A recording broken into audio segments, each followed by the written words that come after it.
What's up, people? It's Jay. Someone asked me a question the other day, and I felt like it'd be a great video to make and just basically answer that question for some folks that may be wondering or maybe actually be in. So, if you don't know, I'm currently serving the military in the Navy. Been in the Navy since 2009. So, we're now in 2021. I'm going on 12 years. I hit my 12-year mark in like June, July. Okay. So, um, as you know, or you may not know, a lot of folks do join the military and they think it's an automatic 20-year career, but you'd be surprised the amount of people that actually get out prior to their 20-year mark. So someone asked me what makes me stay in. Why do I stay in? What's my why for doing it? Contrary to a lot of folks' popular belief and things of that sort, my answers are kind of like self-serving for myself and my family more so than anything. Um, I'm not gonna sit here and lie to you and give you this. Oh, I just love putting on the uniform every day. I mean, it's cool, but I mean, if that's your whole reason, you could go put on the uniform and do a volunteer service, be a volunteer EMT. So more so, part of my reasoning for continuing to stay in is I enjoy. No particular reason. My top five reasons. So no particular reason. Number one, by far the pay. The pay is above and beyond. It's not great. It fluctuates depending on where you're at. The only thing that's consistent is the base pay. But if you can make it past the first 4, 5 years, once you get to E5, E6, the pay is, man, it's magnificent. It's crazy, but not necessarily your base pay with your housing allowance. It's not crazy. What makes it crazy is depending on the command you're at, you can make extra money, and I think a lot of folks don't realize that. I know a lot of people think that we don't make a lot of money or we don't get paid a lot, but yeah, I mean, at my last command in Point Mugu, California, we did detachments, 3 to 6 month detachments. So I had a detachment from California to Maryland where I was getting like 79, 80. It might have been $100 a day. I can't remember, but $100 a day for 3 months. I mean, literally like 100 days. I was getting 100 some dollars a day on top of my regular pay. And because I was gone away from my family for longer than 30 days, I got $250 additional a month in family set pay. So there's a lot of benefits like that that arise. And I know when I was in Guam, I was getting like 90 some dollars a day. So Maryland was probably 70 or 80. Guam was like 90, maybe $100. I can't remember. But I was in Guam for like 30. I was in Guam for like 3 months. At the first time I was there for 3 months. The next few times, because of the job I was fulfilling, the next few times I went to Guam like maybe 8, 9, maybe 10 times. And the job I was doing, I had to make sure I stepped foot on Guam every 60 days. So every 60 days, I had to make a trip to Guam. So I literally became uh, the other perk, one bonus perk that a lot of folks may not know about. You can claim your miles and your hotel points when you go stay. You have to utilize your government credit card. You cannot get any extra points as far as like a points credit card or anything like that. But you can sign up for, if you realize that your command is constantly flying you to these places and they're always flying you United, sign up for United's rewards program. If you realize that everywhere you go, you're constantly staying in the Hilton, sign up for a Hilton's reward program and just get the points. So literally in the time frame of a year, I would say I got to this command in 2016. I went to Maryland in 17, and they flew as United. I signed up for my United points. So from 17 until about 18, I think in 2018, my daughter was born in 19. My daughter was born in 19. I went to Guam in 18. So in 2018, by the summer of 2018, I had flown so much at this command from United. I went all the way from their basic silver plan. I think everyone gets silver when you sign up. I don't quote me. I might be wrong, but I'm pretty positive everyone gets silver. I went from silver to platinum. That's how many miles I've flown in a course of a year and a half. that many miles. So while no, I couldn't put it on my own personal credit card and get the points on my own personal credit card and things like that. So I had to utilize my government travel card. But that didn't change the fact that I still was able to get the points and the miles that went along with those trips. And as a Hilton member, I think I forget their tiers, but I went to their second tier. So not their first tier, but their second tier. It might be their third tier, because I think their first tier is just like everyone gets it second. So I think I made it all the way to their third tier. I didn't make it to their highest. So if they have 5 tiers, I was at their third. If it's 4, I was at their second tier. But and that's all just from going on these trips.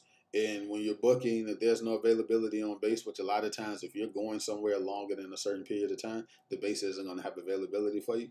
You just stay out in town and you get to sign up for these points. So yeah, so that's a bonus perk of being in the military, that I got all these frequent flyer miles and free trips. And like me and my first son's mother, we're not together. So we do a joint custody situation, and he wasn't in school at the time, so I had him for 6 months out of the year. She had him for 6 months, so it made perfect for flying. Going back to get him, and flying my mom to California with him to bring him out to me, or me flying back for one day and picking him up. I never really had to pay for those trips. A lot of those trips were paid for by frequent flyer miles, which is crazy. But that's neither here nor there. Realistically, it is, but it's not. But the pay, the pay structure is like crazy. So if you can get into the military and you can get into the Navy, I'm sorry, if you can get into the Navy and you can get into a billet, we call our jobs billets. If you can get into a billet that deploys boots on ground, that's what you want. It's a boots on ground billet. And a lot of times, I know a lot of folks, you think the military, you think the Navy, and you think ships. Now, that's fine and dandy, but if you can get to a squadron that doesn't go to ships, they do their deployments on ground. That's what it's called, boots on ground. So they do their deployments at a detachment site, to where you might be stationed in California, you might be stationed in Virginia, but instead of when your command goes on deployment, instead of going to a ship for their deployment, they go actually to Bahrain for deployment. They go actually to Italy for deployment. Now you get per diem for that place that you're at, because you're away from your home of record. So the pay is magnificent. Reason number 2 that I stay in the military. I've had a slap tear, a labrum tear.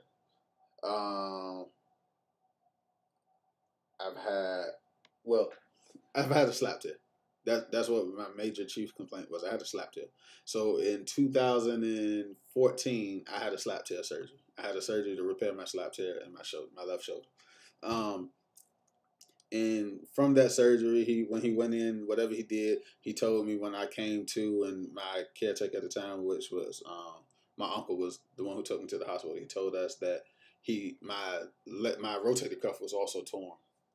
So he had to repair my rotator cuff. So I had that surgery. I've had, then a year later, my shoulder still wasn't fully fixed or whatever. A year later, I had bicep tendinosis and a nerve decompression surgery in the same shoulder. So that's 2 surgeries in the course of 12 months. I've had 2 surgeries. I have, in 2017, I was diagnosed with Still's disease. I have a video up here that you can go back and look at. I was diagnosed with Still's disease. I spent 4 nights in the hospital, 3 or 4 nights in the hospital, waiting for diagnosis and, dealing with the episode. And I've had 3 kids. So I got, like I said, 1 with my ex and 2 with my wife. We have so two boys and a girl. With kids, emergency room visits come up, and I guess you're like, why does all this matter? The reason why it matters is because free healthcare. Like, I know a lot of folks, and when younger people would come to me and they'd be like, hey, IT1, that's my job. That's my rate and rank put together. When they come to me and they're like, IT1, I don't think this for me, blah, blah, blah. Why you stay in? Why you stay in? I always tell them, I say, if you don't have a family right now, and your goal isn't to have a family, you don't plan on having one, by all means, if you want to walk away from it, walk away from it. But if you have a family, I'm gonna tell you something. It's no price you can put on health insurance. I've never had a copay when I went to the doctor. I've never had a copay. I've never had a bill come my way. I'm lying. I've had one bill come my way, at which point I took it to the base track care representative. The base track care representative called that hospital and told them blah blah whatever he said, and the bill went away. Never had to pay a bill for any medical thing that's went on. That's from um, the kids going to the emergency room. That's from the surgeries. That's from I'm about that. That's from all the medications I was on for the Still's disease. Um, that's from all the doctor's visits to the rheumatologist over 3 years, 3 4 years with the Still's disease. That's from I just I just recently found out that due to the medications I was on for Still's disease, um, I suffer from a side effect of the medication, which is called AVN, avascular necrosis, and I require hip surgery. And that's going to be a free surgery that I don't have to pay for. And not to mention, I hear people talk about braces all the time. I'm kind of backwards. I did it as an adult. But as you can see, I got braces on. I didn't pay a dime for this. This stuff came from the military. All this stuff is free. Like, so the benefits that what you don't make in money, and I've been very lucky in my career. I'm not gonna sit here and lie like, oh, I don't make, I've never made money. Most commands I've been to, I've received per diem, I've received. So I can't sit here and say like I'm not one of the ones who complain about military pay because I've made great money. The only thing that sucks about our pay is in comparison to our our career fields on the outside, we don't get paid. We don't get compensated the same as people on the outside. But that's neither here nor there. But otherwise, I've made up for it tenfold at the commands I've been at. And insurance has been a great one. Reason number 3 that I stay in. Like I said, these reasons aren't in any order, and they're not necessarily maybe the best reasons to stay at a job. But I know one thing that I do realize is we have a bunch of small perks that you can't really put in the perks category, but it's just a lot of things. So like for instance, medical for us is our duty place. You're supposed to stay ready to deploy. So if you have a medical appointment, that's part of you being ready to deploy. If that makes sense. So if you're so we do what's called like dental classes. So if you're in an incorrect dental class, I think the only acceptable ones are 1 and 2. No, 1 is perfect. 2 is like an acceptable one, but you should try to get to 1. But if you're in dental class 3 or 4, you can't deploy. So like you have to go make these appointments with the dentist, and they have to, you have your command can't say no. That's the beautiful. I mean, that is like one of the most beautiful things about it. Your command can't say no. Medical is a place of duty for us. So whereas I look at my wife sometimes and she's like, well, I want to schedule this appointment, but I got to do this. So should I do it at this time or that time? We don't have those issues. Like I got a medical appointment at 10 o'clock. I'm not coming into work until after my medical appointment. Hey, I got a medical appointment at 1500. Or I got a medical appointment at 1300 or 1400, whatever time you want to say. Hey, I'm gonna take lunch at 12:30, and I'm not coming back for the rest of the day. Like that's some of the perks we have. Not saying everybody can do that. Not saying everyone can do that. For one, it's kind of a rank thing.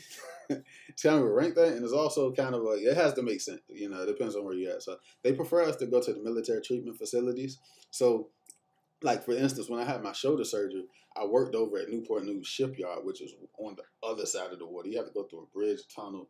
If you've ever been to Virginia, you know what I'm talking about.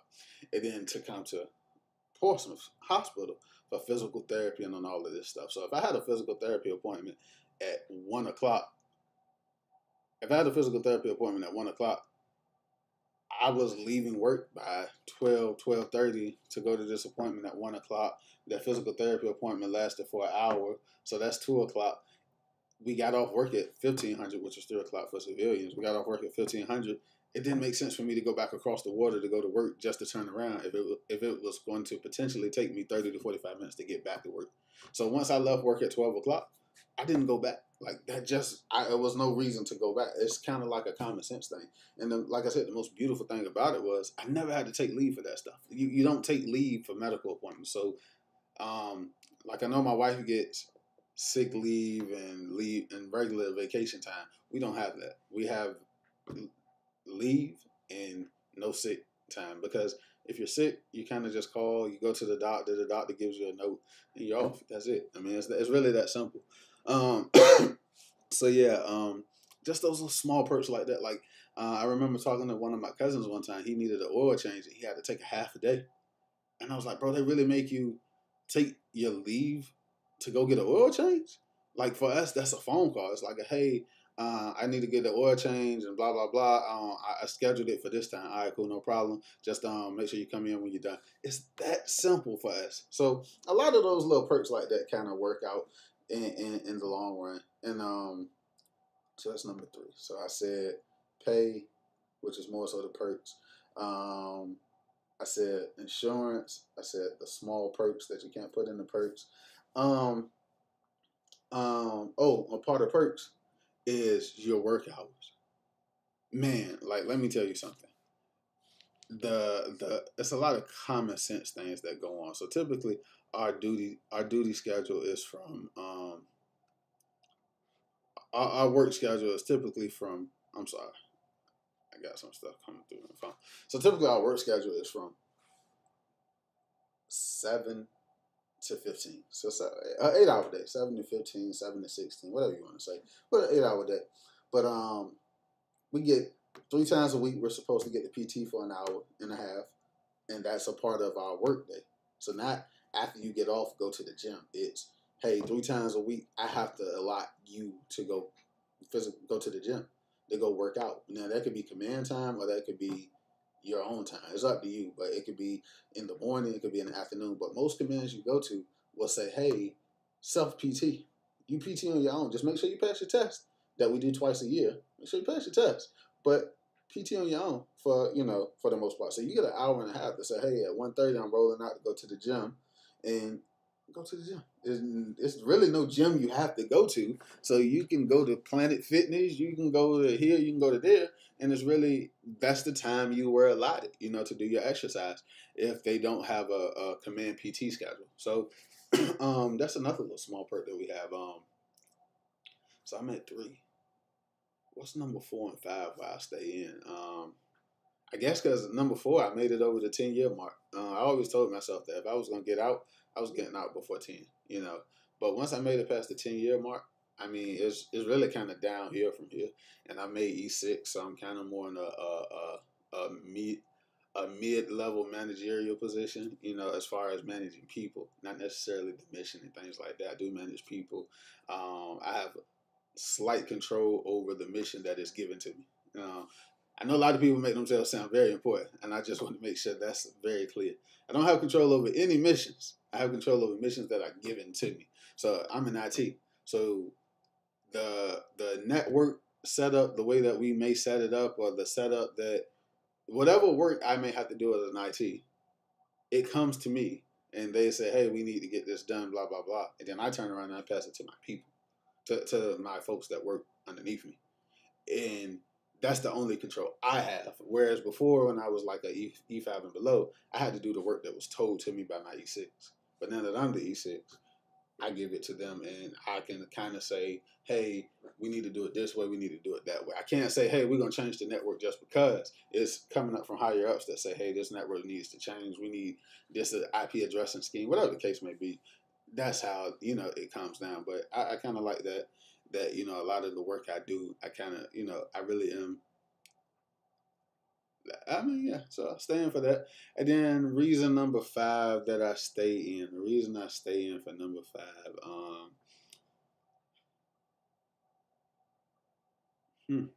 that's a tough one. And then I can't think of 5 reasons why. You know what? I'll be cheesy on this one. Number 5. I generally enjoy affecting people's lives. You get people that come to you, especially when you get into these leadership positions. It's an interesting transition being in the military, going from, I'm one of the, when people say they started from the mud and they got it, you talking to me. I was ITSR Jefferson. Like, I was a seaman recruit. So, like, when I literally tell you, bro, I was at the bottom of the bottom. It was no one below me. So it's always the running joke in the military is, take the trash out. Who takes the trash out? It's the lowest man on the totem pole, basically. So, you have a E5 and now you take the trash out, they turn around to the E4, to the E3, to the E. Some shops don't have an E1 or E2. But every shop I was in had that because I was an E1. So when I go and they be like, take the trash out, and I'm trying to walk away, everybody turned into me, hey Jefferson, it's time to take the trash. And I'm like, God dang, But guess what? You learn from it. And the beautiful thing about being E1, coming up through the ranks from E1 to E6, the beautiful thing to me is I got to see a lot of things as far as leadership that I like, leadership I didn't like. So now that I'm in E6, now that I made E6, and I want y'all to understand, I didn't just make E6 yesterday. Like I've been in E6 for like almost 5 years now, I think. For 5 years. So I made E6 at like my 6 or 7 year mark. So, yeah, so now that I'm in E6, I kind of can put those leadership qualities that I did like and that I didn't like, and I can throw some of the ones I didn't like away, and I can keep some of the ones I did like. Some of the ones I didn't like, I kind of have more of an understanding as to why it was done that way, and some of the ones I like, I can kind of see like, okay, I do see the flaw as to why most leaders don't do it that way. But I think that's one of the best things is I actually affect people. Like people come in and they don't want to stay in the military. They want to stay in the military. They want to pursue this degree. They want to do this, and they come to you and they look at you like you actually have all of the answers, even though I don't. And I make that very clear to people. Hey, I don't have all the answers. I put my pants on one leg at a time, like you, but I try my best to make sure I never lead people astray, and I always try to remember where I came from, especially being at E1. So when people walk into my shop, we call our offices shops. So when people walk into my shop, to my desk, and they're like, "Hey, I can I talk to you?" and they have that conversation with me in regards to their career, that's really a fulfilling thing to know that someone trusts you and they trust your knowledge base. They trust you, your knowledge base, and your opinion enough to come to you and ask something regarding their career, their money, their livelihood, and they could go to anyone, but they come to you because they see something in you. So, as long as I continue to have that feeling, I think I know I'm gonna stay in and do my 20, but